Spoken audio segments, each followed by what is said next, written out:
Hi guys, hope you are all have fine, okay? আপুনি যদি চেনেলটো সাবস্ক্ৰাইব কৰা নাই, সাবস্ক্ৰাইব দ্য পাৰ্থো, অলৰাইট? আমাৰ ৰাজ্যৰ মুখ্যমন্ত্ৰী হেমন্ত বিশ্ব শৰ্মাৰ যি ফৰেষ্ট ডিপাৰ্টমেণ্টৰ ক্ষেত্ৰফলত থকা ঘৰ উচ্ছেদ অভিযান, এতিয়ালৈকে সেই উচ্ছেদ অভিযান চলি আছে। আনকি হয়তো এই অভিযান বহু আগলৈকে চলি থাকিব। এতিয়ালৈ হয়তো বহু হাজাৰ সংখ্যাৰ ঘৰ উচ্ছেদ কৰিলে, কিন্তু এই উচ্ছেদ হোৱা ঘৰৰ সংখ্যা তথ্য মোৰ লগত নাই। মই ইণ্টাৰনেটত বহু বিচাৰিলোঁ, কিন্তু মই পোৱা নাই, অ'কে?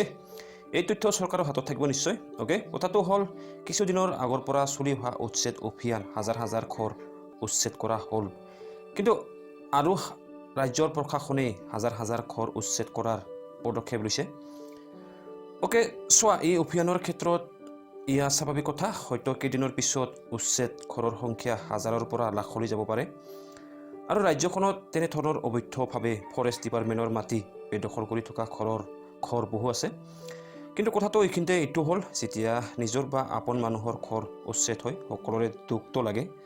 আৰু যেতিয়া নিজৰ হোৱা নাই, আনৰ উচ্ছেদ বাতৰিবোৰ চাই হয়তো এইটো ভাবিছে, হয় এয়া হ'ব লাগে।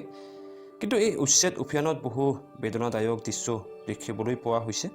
আৰু আমাৰ ৰাজ্যৰ খিলঞ্জীয়া অসমীয়াসকলে এই ঘটনাৰ সন্মুখীন হ'ব লগা হৈছে, অ'কে? কিন্তু ইয়াৰ ভিতৰত বহুতো অবৈধ প্ৰব্ৰজনকাৰীও আছে, অ'কে? কিন্তু ডাঙৰ কথাটো হ'ল, নজনাকৈ দালাল চক্ৰৰ পৰা মাটি ক্ৰয় কৰি ঘৰ বান্ধি থকাই হওক, তাৰ লগত হাজাৰ হাজাৰ অসমীয়াই যিটো এটা ডাঙৰ মূল্য পে' কৰিব লগা হ'ল, ইয়াৰ আচল দায়ী আপুনি কাক ক'ব?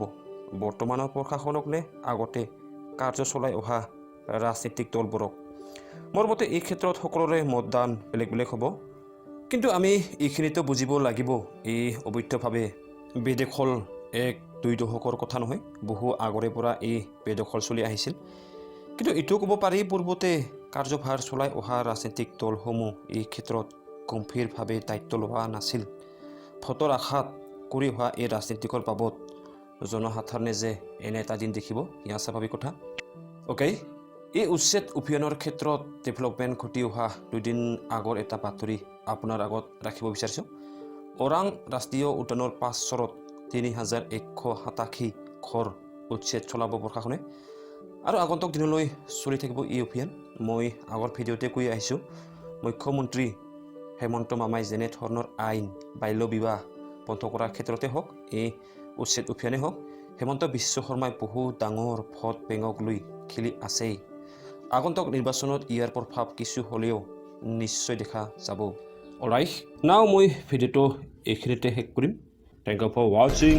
Have a good day.